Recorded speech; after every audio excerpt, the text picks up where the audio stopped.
आज एक important topic करेंगे, इसका नाम है LS coupling.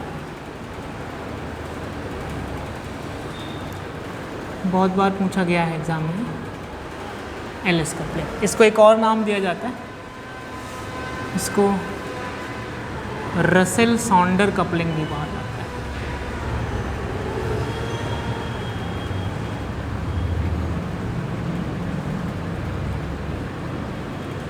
Russell Sonder coupling important topic है, समझने वाला है, और ये जो टॉपिक है आगे आने वाले टॉपिक्स का फाउंडेशन इसको कह सकते हैं। आगे हम टर्म सिंबल निकालेंगे बहुत सारे, और टर्म सिंबल निकालेंगे, फिर ऑर्गल डायग्राम करेंगे। टर्म सिंबल और ऑर्गल डायग्राम आपके मेन एग्ज़ाम में अक्सर पूछे जाते हैं। अक्सर क्या, लगातार पिछले सालों के आंसर उठा के देखोगे तो वहाँ क्वेश्चन पूछा गया ऑर्गल डायग्राम से। लास्ट ईयर भी पूछा गया था, D9 का आया था लास्ट ईयर, D9 का ऑर्गल डायग्राम। तो यहीं से हम टर्म सिंबल निकालना सीखेंगे, ground state term symbol, excited state term symbol, ये सब निकालना सीखेंगे। तो स्टार्टिंग यहीं से होती है एलएस कपलिंग से। टर्म सिंबल एक ये है, आगे चल के चाहे आप पीजी में जाइए, चाहे और किसी भी चीज़ की तैयारी करिए हायर केमिस्ट्री से हायर लेवल की, तो वहाँ पर भी जो आपकी टर्म सिंबल्स हैं, इनको स्पेक्ट्रोस्कोपिक स्टेट्स भी निकालेंगे यहीं से, वो बहुत ज़्यादा काम आने वाली चीज़ है क्या बेसिकली, है क्या? साइंटिस्ट हैं ये रसेल और साउंडर। इन दोनों ने क्या किया, इलेक्ट्रॉन के टोटल ऑर्बिटल एंगुलर मोमेंटम,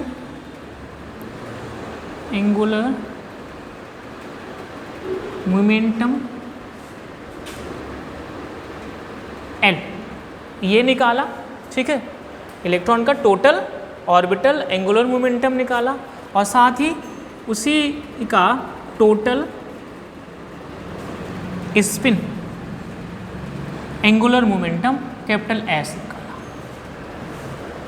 अब ये टोटल कैसे निकला, पहले तो एक एक करके इलेक्ट्रॉन का निकाला 1 by 1, फिर जितने भी इलेक्ट्रॉन थे उन सबको सम कर दिया, टोटल निकल के आया। सिमिलरली स्पिन क्वांटम नंबर एक एक करके 1 by 1 इलेक्ट्रॉन का निकाला, फिर जितना निकल के आया उनको सम कर दिया, टोटल निकल के आया। तो यहाँ पर एलएस कपलिंग क्यों कहा गया, क्योंकि यहाँ total orbital angular momentum L और total spin angular momentum capital S, इन दोनों को कपल किया गया।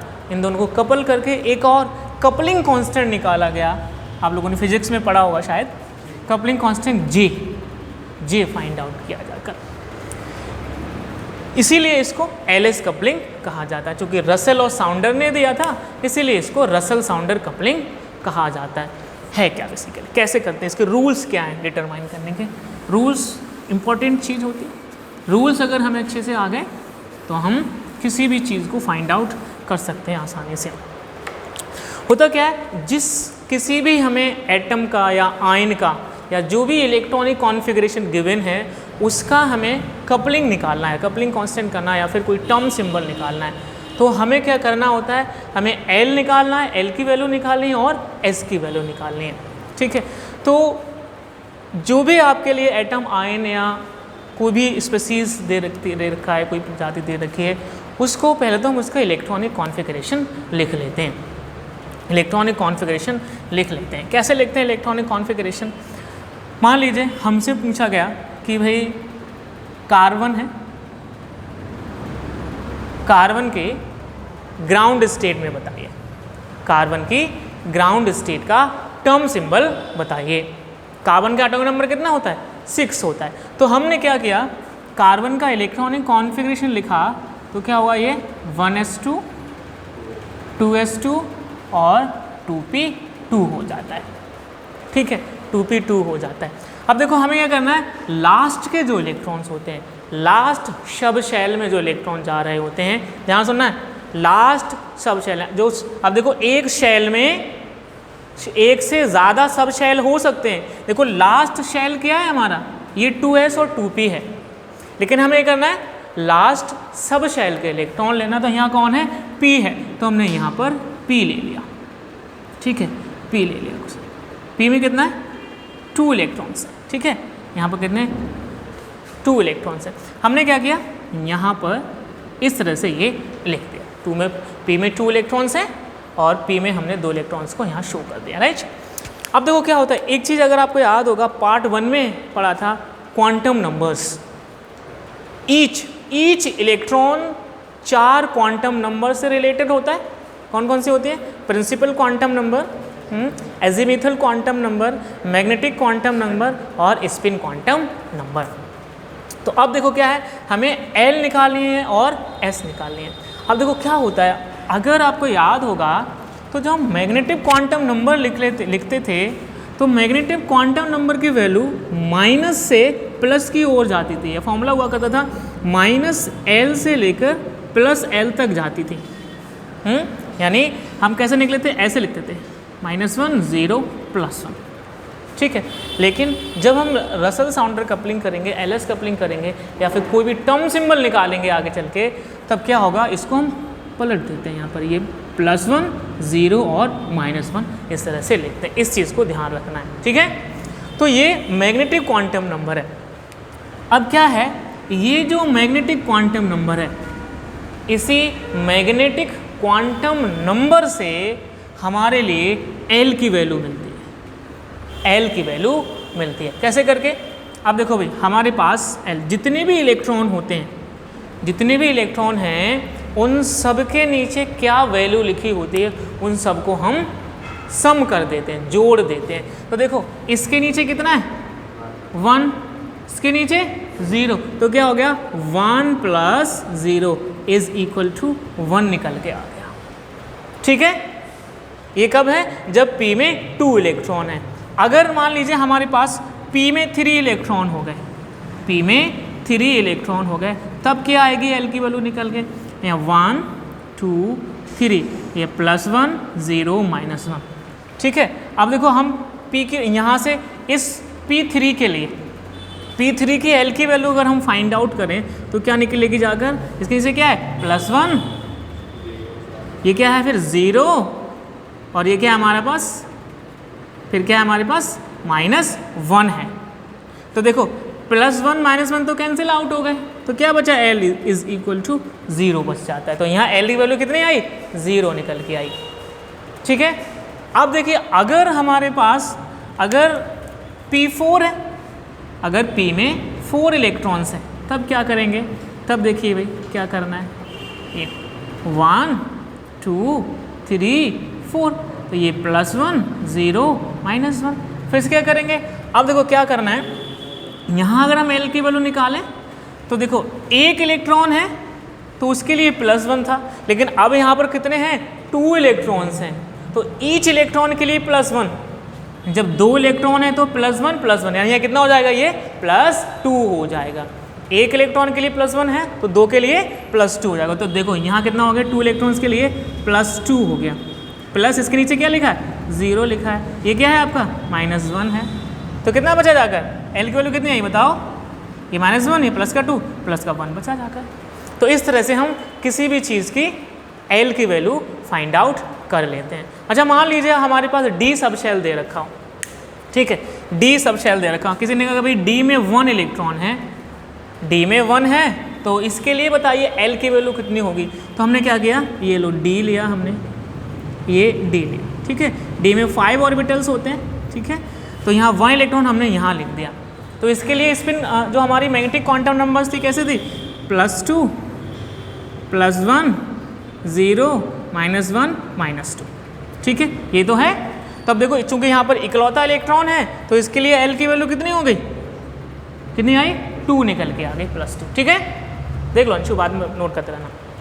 तो हमारे पास 2 आ गए निकल के। ऐसे ही अगर हमारे पास D में 2 इलेक्ट्रॉन है तब कितनी हो जाएगी वैल्यू, देखो भाई 2 इसके लिए आ गई और 1 इसके लिए, कितनी हो जाएगी टोटल 3 हो जाएगी। इसको जोड़ दो ना, 2 और +1, ठीक है, 3 हो गई। ऐसे ही अगर D में 3 इलेक्ट्रॉन्स हैं तब क्या हो जाएगी, देखो तब भी 3 रही, क्योंकि एक इलेक्ट्रॉन यहाँ आ गए, क्योंकि इसके नीचे 0 लिख रखा है, राइट। अब D में 4 इलेक्ट्रॉन हो गए तो एक इलेक्ट्रॉन यहाँ और भर दिया, अब क्या हो जाएगा, देखो +2 +1 3, तो 0 -1, इसका मतलब 2 रह जाएगी। कैसे देखो, इसके लिए +2 है, इसके लिए +1 है, इसके लिए 0 है और इसके लिए क्या है -1 है। तो ये तो कैंसिल आउट हो गया, तो क्या बचा प्लस के 2 बच जाते हैं। तो इस तरह से हम L की वैल्यू फाइंड आउट कर लेते हैं। ठीक है, L की वैल्यू फाइंड आउट कर लेते हैं। इसको हटाएं। हाँ, अच्छा, इसके लिए एक फॉर्मूला भी दिया जाता है। अगर हमें किसी एक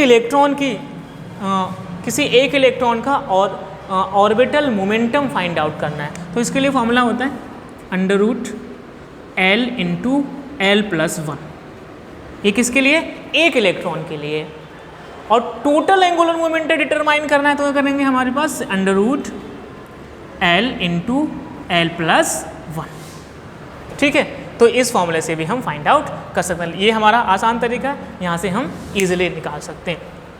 तो देखिए भाई, अब हमारे पास क्या निकल के आया, इस तरह से L की वैल्यू निकल के आ जाती है। अब देखो क्या होता है, अगर हम एक टर्म सिंबल की बात करें, कंप्लीट टर्म सिंबल होता है L 2s+1j।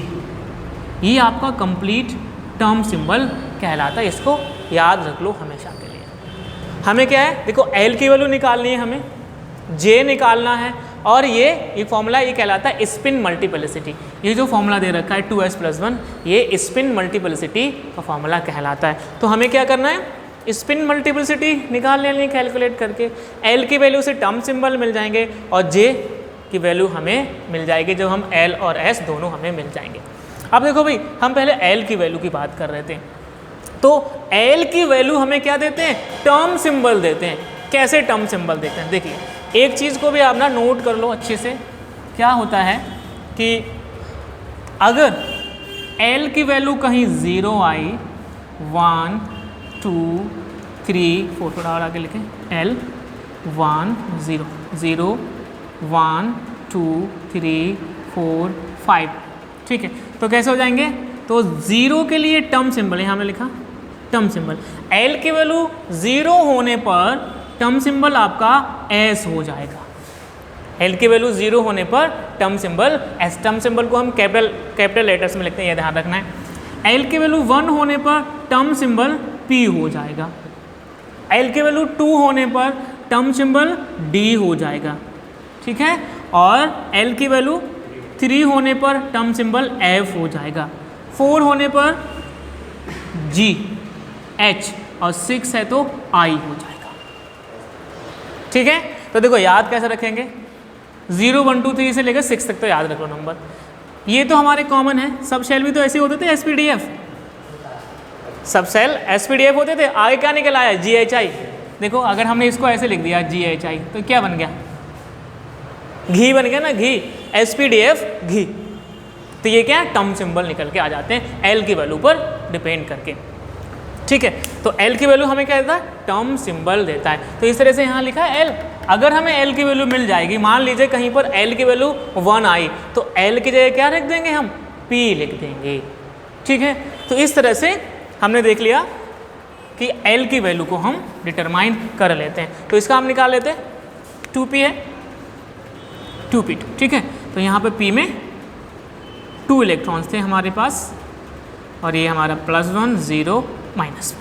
तो यहाँ से L की वैल्यू कितनी आई, L की वैल्यू है हमारे पास कितनी है, +1 और +0 = 1 निकल के आई।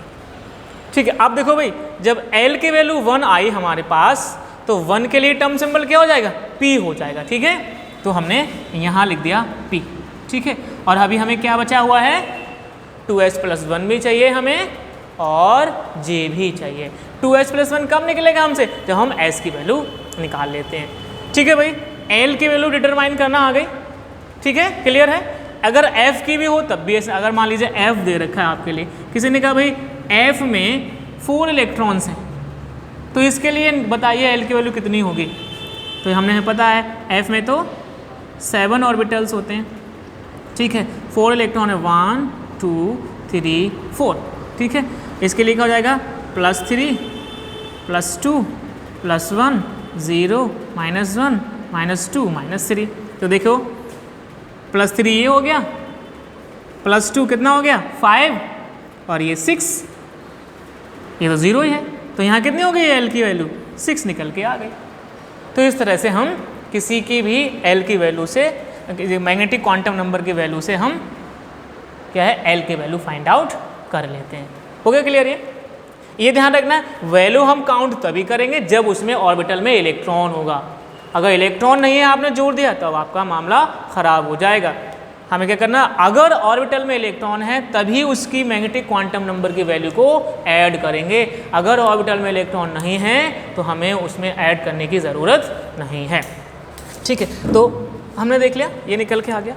यहाँ से 1 आ गई वैल्यू। अब देखो एस की वैल्यू कैसे निकालते हैं। एस, अब बारी है एस की वैल्यू। ठीक है, एस क्या है, टोटल स्पिन क्वांटम नंबर होता है। अब जितने नंबर ऑफ इलेक्ट्रॉन्स होते हैं, जितने नंबर ऑफ इलेक्ट्रॉन्स होते हैं, जितने नंबर ऑफ अनपेयर्ड इलेक्ट्रॉन्स होते हैं बेसिकली, देखो क्या होता है, अगर हमारे पास एस की वैल्यू निकालें तो क्या होता है, half into number of unpaired electrons,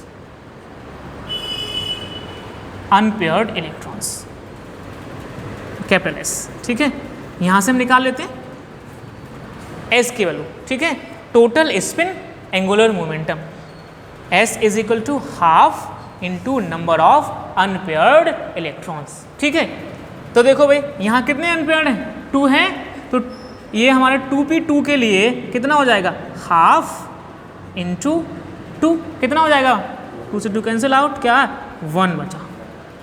S की वैल्यू 1 आ गई। आप ऐसे निकाल लो, एक और तरीके से निकाल सकते हैं। देखो भाई, हमें अगर आपको पता हो, याद होगा पार्ट 1 में क्वांटम नंबर्स पढ़े थे, तो वहाँ हमने स्पिन क्वांटम नंबर भी तो पढ़ा था। हमने देखा अगर इलेक्ट्रॉन क्लॉकवाइज रोटेट कर रहा है तो प्लस हाफ, अगर एंटी क्लॉकवाइज रोटेट कर रहा है तो माइनस हाफ। तो देखो भाई यहाँ 2 इलेक्ट्रॉन्स हैं, दोनों कैसे हैं, बोलो भाई अब्दुल्ला, दोनों क्लॉकवाइज है ना, दोनों क्लॉकवाइज, इसका मतलब प्लस हाफ इसके लिए हो गया। इसके लिए कितनी हो गई एस की वैल्यू, प्लस हाफ इसके लिए हो गई और प्लस हाफ इसके लिए हो गई। दोनों को ऐड कर दो, हाफ और हाफ कितना होता है, 1 होता है। चाहे आप ऐसे करके निकाल लो, चाहे आप इस फॉर्मूले से निकाल लो, वैल्यू आपकी सेम आने वाली है। तो हमारे पास क्या आ गया, एल आ गया और एस आ गया। एल की वैल्यू भी आ गई और एस की वैल्यू आ गई। देखो एल की वैल्यू 1 आने से टर्म सिंबल हमें क्या मिल गया, पी मिल गया। देखो चूंकि एल की वैल्यू 1 होने से टर्म सिंबल क्या है, पी है। हमें क्या मिल चुका है, एस मिल चुका है। जब एस मिल चुका है तो हम इस फॉर्मूला में एस की वैल्यू रख के स्पिन मल्टीप्लिसिटी निकाल सकते हैं ना। तो कर लो कैलकुलेट, फॉर्मूला है हमारा 2s + 1। एस की वैल्यू कितनी आई, कैपिटल एस होगा ये, एस की वैल्यू कितनी आई हमारे पास, 1 आई ना। तो देखो हमने क्या लिखा, 2 × 1 + 1 इज इक्वल टू कितना आ जाएगा, 3 आ जाएगा। 2 × 1 = 2 + 1 = 3 आ जाएगा। तो स्पिन मल्टीप्लिसिटी कितने निकल के आई हमारे पास, 3 निकल। तो यहाँ हमने क्या रख दिया, अब 3 रख दिया निकाल के। ठीक है, क्लियर हो गया। अब बात करते हैं हम जे की। जे, यही जो जे है ये कपलिंग कांस्टेंट कहलाता है। कपलिंग कांस्टेंट, ये जो हमने एल की वैल्यू और एस की वैल्यू निकाली है, ये दोनों एल और एस कपल करके, एल और एस कपल करके जे देते हैं। क्या होता है हमारे पास कुछ इस तरह से, ये मिटा दें, J is equal to L plus minus S हो सकता है, प्लस माइनस एस, यानी J is equal to L plus S भी हो सकता है और J is equal to L minus S भी हो सकता है। आगे हम निकालेंगे तो जे मैक्सिमम जे मिनिमम निकालेंगे, फिलहाल हम इसी से निकालते हैं। सिर्फ एल एस कपलिंग की बात कर रहे हैं, जो हम कंप्लीट टर्म सिंबल निकालने की कोशिश करेंगे आगे निकालेंगे चल के नेक्स्ट टॉपिक में, तो हम वहाँ जे मैक्सिमम और जे मिनिमम निकालेंगे। तो क्या हो सकता है, J is equal to L plus S भी हो सकता है और एल माइनस एस भी हो सकता है। अब प्रॉब्लम आ रही है कि भाई कब एल प्लस एस होगा और कब एल माइनस एस होगा। तो देखो क्या होता है, यहाँ पर इसके लिए भी एक रूल दिया गया है। रूल क्या है कि अगर, सुन लो ध्यान से भाई, अगर ऑर्बिटल आधे से कम भरा है, लेस देन हाफ फिल्ड है, आधे से कम भरा है, तब J is equal to L minus S होगा। जब ऑर्बिटल आधे से कम भरा है, लेस देन हाफ फिल्ड है, then J value will be L minus S. And if any orbital more than half filled, more than half filled, then J will be L plus S. Less than half field हो, आधे से कम भरा हो, तो J की value हम J में क्या फॉर्मूला लगाएंगे, L माइनस एस। आधे से ज़्यादा भरा है तो J की वैल्यू क्या लगाएंगे हम, L प्लस एस लगाएंगे। अब आपको लग रहा होगा कि सर आधा ही भरा हो तब क्या करेंगे, जब आधा भरा हो तब क्या करेंगे, कोई सा भी देखो हम लेना, आधा भर देते हैं, हाफ भर दिया हमने, ठीक है, ये लो हाफ भर दिया, हाफ पी का मतलब कितने 3 होंगे ना, तो देखो यहाँ कितना +1 0 -1, बताओ ये L की वैल्यू कितनी आई यहाँ पर, 0 आई, हाँ 0 आई भाई, देखो +1 -1 कैंसिल आउट हो गए, 0 तो बचा। तो देखो भाई जब हाफ फिल्ड हो जाता है कोई सा भी ऑर्बिटल तो L की वैल्यू 0 हो जाती है। तो जनरली जो S की वैल्यू बचती है हमारे पास वही J बराबर हो जाता है, क्योंकि भाई चाहे यहाँ ले लो यहाँ ले लो तो क्या है हमारे पास, L तो 0 ही हो गया, आगे जो वैल्यू बचेगी हमारे पास वो S की ही बनेगी। तो J बराबर क्या लिख देंगे हम, S लिख देंगे, क्योंकि हाफ फिल्ड होने पर कोई सा, अब देखो P ले लो, चलो P को देख लेते हैं, P हाफ फिल्ड होने पर, P तो हमें लिया, D ले लेते हैं, D में 5 ऑर्बिटल्स होते हैं, देखो भाई ये +2 +1 0 -1 -2, तो हाफ फिल्ड का मतलब क्या है, D टोटल कितने आते हैं, 10 आते हैं ना D में, हाफ फिल्ड का मतलब 5, 1 2 3 4 5, निकालो भाई L की वैल्यू, देखो ये क्या है +2, ये +1 +0 प्लस क्या है -1 प्लस क्या है -2, -1 से -1 शहीद हो गए, -1 से +1 शहीद हो गए, और -2 से +2 निकल लिए, क्या बचा हमारे पास, L की वैल्यू 0 तो बची। F देख लेते हैं, चलो भाई F भी देख लो, F है हमारे पास, F में कितने हैं, टोटल 7 आते हैं ना, F में टोटल 14 इलेक्ट्रॉन्स आते हैं, क्योंकि उसमें 7 सब शेल होते हैं, 1 2 3 4 5 6 7, F में टोटल 14 इलेक्ट्रॉन्स आते हैं, क्योंकि 7 ऑर्बिटल्स होते हैं, और 14 का हाफ कितना हो गया, 7 हो गया ना। तो इसके लिए देखो +3 +2 +1 0 -1 -2 -3। अच्छा आप में से किसी ये तो नहीं लग रहा ये वैल्यू हम कहाँ से लिख रहे हैं, ये वैल्यू मैग्नेटिक क्वांटम नंबर है, बहुत पहले पढ़ चुके हैं मैग्नेटिक क्वांटम नंबर, पार्ट 1 में ही पढ़ चुके हैं, अब तो हम पार्ट 3 में हैं, पार्ट 1 में पढ़ चुके हैं बस हमने क्या किया उसको रिवर्स कर दिया है, वहाँ क्या कहते हैं माइनस से शुरू होती थी वैल्यू, यहाँ हमने प्लस से शुरू कर दिया है। तो निकालो भाई इसके लिए, देखो 3 से तो 3 गया, 2 से 2 गया, 1 से 1 गया, बचा क्या 0 तो बचा। तो कोई सा भी ऑर्बिटल अगर हाफ फिल्ड होगा तो क्या होगा, L की वैल्यू 0 ही आएगी। अब कोई लगा अंश कह रहे हैं भाई कि S में भी तो हो गया तो क्या होगा, लोग क्या हो जाएगा, कुछ नहीं हो जाएगा, S में हाफ फिल्ड का मतलब 1, S की तो वैसे ही 0 होती है, S की तो इस मैग्नेटिक क्वांटम नंबर तो 0 ही होती है, तो उसमें चाहे 1 आ जाए 2 आ जाए पूरा भर जाए आधा हो खाली हो वो तो 0 रहने वाली है। तो L 0 होगा जब ऑर्बिटल हाफ फिल्ड होगा, जब सब शेल आपका हाफ फिल्ड होगा। तो इस तरह से हमें पता चला कि J की वैल्यू आधे से कम भरा है ऑर्बिटल तो L माइनस एस, और आधे से ज़्यादा भरा है तो क्या हो जाएगा L प्लस एस हो जाएगा। हम क्या निकाल रहे थे, 2p2 को देख रहे थे ना, 2p2 को, इसको हटाते हैं 2p2। आप मुझे बताइए 2p2 आधा भरा है या आधे से ज़्यादा है या आधे से कम है, लेस देन हाफ फिल्ड है, यानी P को अगर हाफ होना है तो 3 होने चाहिए थे ना, यानी 3 से कम है, लेस देन हाफ फिल्ड है। तो J की वैल्यू कैलकुलेट करने के लिए हम कौन सा फॉर्मूला यूज़ करेंगे, J = L माइनस एस। बस हो गया काम हमारा, निकाल लो भाई, क्या निकल के आएगा, L की वैल्यू कितनी थी हमारे पास 1 थी, S की वैल्यू कितनी थी, ये भी तो 1 थी, तो क्या आया हमारे पास बताओ भाई, ये आया 1 - 1 = 0। तो J की वैल्यू कितनी आई, 0 निकल के आई, तो भाई यहाँ आ गया 0। तो ये रसल साउंडर कपलिंग कर दी और उसके थ्रू हमने क्या निकाल लिया, एक टर्म सिंबल निकल के आ गया। तो देखो भाई 2p2 यानी कार्बन की ग्राउंड स्टेट के लिए जो टर्म सिंबल निकलेगा वो क्या निकला, 3p0 निकल के आया है। ठीक है, तो रूल्स हमने देख लिए कि सबसे पहले क्या करेंगे, इलेक्ट्रॉनिक कॉन्फ़िगरेशन लिखेंगे, लास्ट सब शेल में जो इलेक्ट्रॉन है उसको लिखेंगे और उसमें हम क्या करेंगे, मैग्नेटिक क्वांटम नंबर को रिवर्स करके लिख लेंगे। मैग्नेटिक क्वांटम नंबर से हमें एल की वैल्यू निकल आएगी। एल की वैल्यू हमें क्या देती है, टर्म सिंबल देती है। एल की वैल्यू 0 होने पर टर्म सिंबल एस, 1 होने पर टर्म सिंबल पी, 2 होने पर टर्म सिंबल डी, 3 पर एफ, 4 पर जी, 5 पर एच और 6 पर आई हो जाता है।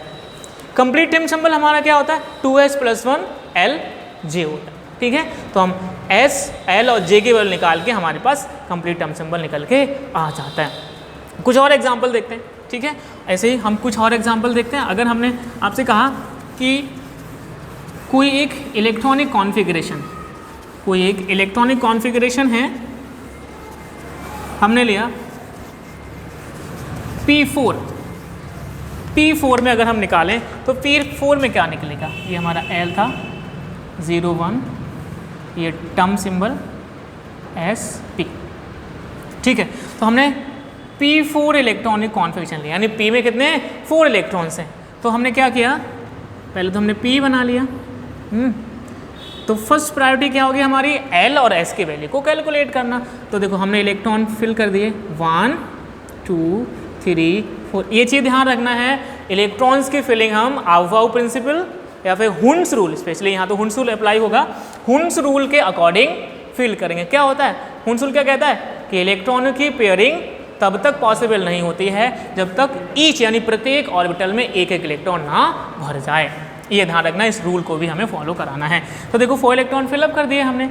अब यहीं से हम L निकाल लेंगे, ये क्या हो जाएगा +1 0 -1। ठीक है, तो यहीं से हम L निकाल लेंगे। L क्या हो जाएगा हमारा, देखो भाई ये बोलो, इसके लिए एक के लिए +1, तो चूंकि 2 इलेक्ट्रॉन तो कितना हो जाएगा +2 हो जाएगा, प्लस ये 0, ये क्या -1, तो क्या बचा 1 आया निकल के।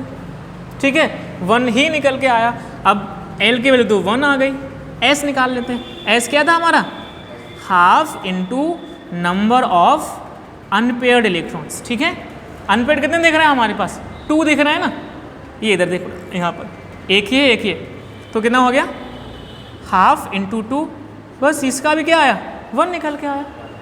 ठीक है, अब देखो ऐसे निकालो यहाँ से भी। अब देखो भाई इसके लिए +½ इसके लिए -½ ये क्लॉकवाइज है तो +½ ये एंटी क्लॉकवाइज तो -½ तो ये तो 0 हो गया। तो बचा क्या हमारे पास +½ और +½ इसलिए 1 निकल के आ जाता है। देखो हमारे पास L भी वही निकल के आया और S भी वही निकल के आया। L हमारे पास 1 है तो टर्म सिंबल क्या हो गया P हो गया। स्पिन मल्टीप्लिसिटी कैलकुलेट करो, S की वैल्यू कितनी है 1 है, 2 × 1 + 1। S की वैल्यू हमारे पास 1 है तो 1 रख दी, तो कितना आ गया निकल के, ये भी 3 हो गया। तो स्पिन मल्टीप्लिसिटी 3 हो गई। J की वैल्यू अलग आएगी क्योंकि अब यहाँ पर ये मोर देन हाफ फिल्ड है, आधे से ज़्यादा भरा हुआ है, इसलिए क्या लगेगा हमारा फॉर्मूला J = L + S। तो क्या हो जाएगा हमारा 1 + 1 = 2, तो ये हो जाएगा 3p2। ठीक है, P में 4 इलेक्ट्रॉन हो तब टर्म सिंबल हमारा क्या निकल के आया 3p2 निकल के आ जाता है। ठीक है, ऐसे अगर हम कोई D का ले लें, D अगर हम ले लें, D हमने कहा भाई D3 के लिए कैलकुलेट करिए टर्म सिंबल 1 2 3 4 5। तो D में कितने 3 इलेक्ट्रॉन्स। ठीक है, 3 इलेक्ट्रॉन्स हैं 1 2 3, ये +3 +2 +1 0 -1 -2। ठीक है, पहले तो हमें वही करना है, L की वैल्यू निकालना है। L कितना है हमारे पास, ये देखो इसके लिए +2 हो गया। ठीक है, इसके लिए कितना है +1 हो गया, इसके लिए 0 हो गया, इससे मतलब नहीं क्योंकि यहाँ इलेक्ट्रॉन ही नहीं है। तो कितना आया निकल के, ये 3 निकल के आया, +3 निकल के आया। S की वैल्यू निकालो, S कैसे निकालेंगे, S = ½ into number of unpaired electrons. ठीक है, तो अनपेयर्ड इलेक्ट्रॉन कितने देख रहे हैं, 1 1 कितने 3 हैं, तो क्या हो जाएगा हमारे पास 3 हाफ इंटू 3 कितना आ गया, ये 3/2 हो गया, ये 3/2 हो जाएगा। यानी यहाँ पर हमारे पास s की वैल्यू कितनी निकल के आई 3/2। अच्छा एक चीज़ ध्यान रखना है, हम पॉइंट में नहीं लिखेंगे, जैसे अगर हम इसको कैलकुलेट काट पीट करेंगे, इसको तोड़ेंगे तो 1.5 निकल के आएगा इसका, तो हम पॉइंट्स में वैल्यू नहीं लिखेंगे, जो भी आपका निकल के आ रहा है 3/2 1/2 उसी में लिखते हैं। ठीक है, तो s की वैल्यू आ गई। देखो टर्म सिंबल l होने पर, l की वैल्यू 3 होने पर टर्म सिंबल क्या हो जाएगा हमारे पास, टर्म सिंबल f हो जाएगा। ठीक है, टर्म सिंबल तो f हो गया, राइट। अब टर्म सिंबल f हो गया तो s की वैल्यू भी आ चुकी है, तो हमने क्या किया, इस फॉर्मूला में s की वैल्यू रख दो, तो क्या है 2 इंटू s की वैल्यू कितनी है 3/2 प्लस 1, क्या हो जाएगा 2 से 2 शहीद हो गए, कितना बचा हमारे पास 4 निकल के आ जाएगा। तो स्पिन मल्टीप्लिसिटी तो 4 निकल के आ गई। अब हमें क्या निकालना है, j निकालना है। j कैसा क्या लगेगा, l प्लस एस या l माइनस एस, या l माइनस एस, क्योंकि आधे से कम भरा है, आधे के लिए 5 चाहिए थे लेकिन यहाँ 3 है, तो l minus S, j is equal to l minus S. l की वैल्यू कितनी थी हमारे पास 3 थी, ठीक है, 3 माइनस एस की वैल्यू कितनी है 3/2 है, कितना आया निकल के बताओ, ये 3/2 ही निकल के आ जाएगा। देखो कैसे, 1.5 है ना, 1.5 1.5, 3 में से 1.5 माइनस करो, 1.5 बचेगा, तो इसमें से गए तो हमारे पास यही निकल के आया, तो यहाँ क्या हो जाएगा, इसका 3/2 निकल के आ जाता है, ये D3 के लिए टर्म सिंबल हो जाता है। अच्छा ऐसे ही हम किसी f के लिए निकाल देख लेते हैं, f के लिए भी निकाल के देख लेते हैं, f, ठीक है, नोट कर रहे हैं, नोट करना है।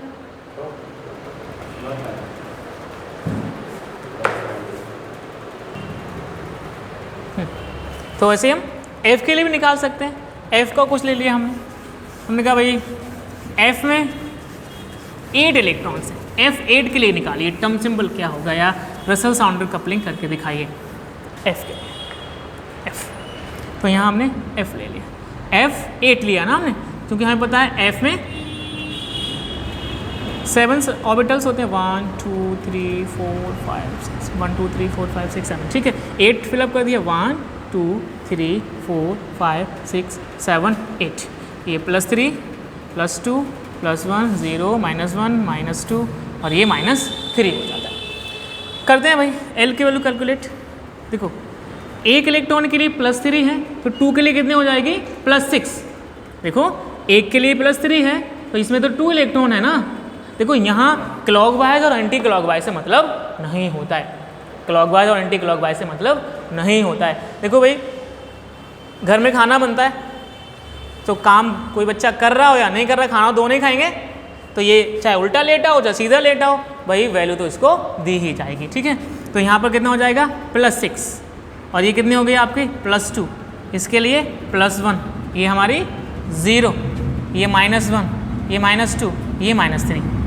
तो अगर हमने कैलकुलेट किया तो प्लस की कितनी वैल्यू आई जाकर 9 आई, प्लस की वैल्यू 6 +2 +1 9, माइनस कितनी वैल्यू हमारे पास 5 6 है, माइनस की वैल्यू हमारे पास 6 है, तो क्या आया निकल के, बोलो भाई L की वैल्यू 3 निकल के आ गई, ठीक है। यहाँ पर L की वैल्यू 3 निकल गई, क्योंकि माइनस वाली घट जाएगी प्लस में से, तो L की वैल्यू 3, तो L की वैल्यू 3 है, तो टर्म सिंबल क्या निकल के आया हमारे पास F निकल के आया।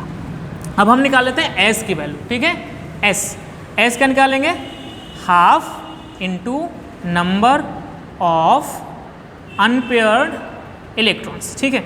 अनपेयर्ड कितने हैं यहाँ पर आपको 6 दिख रहे होंगे, एक तो पेयर्ड है ये, तो यहाँ पर 6 अनपेयर्ड है, तो हमने क्या लिखा यहाँ पर हाफ इंटू 6, तो ये क्या हो जाएगा, कट जाएगा, तो कितना आई वैल्यू 6 की बजाय कि आगे 6 को 2 से काटा तो 3 निकल के आया, तो अब S की वैल्यू 3 आई, तो यहाँ रख दो भाई इस फॉर्मूले में 2 × 3 + 1 कितना हो जाएगा, ये 7 निकल के आया, तो यहाँ पर क्या आया, ये 7 निकल के आया था स्पिन मल्टीप्लिसिटी।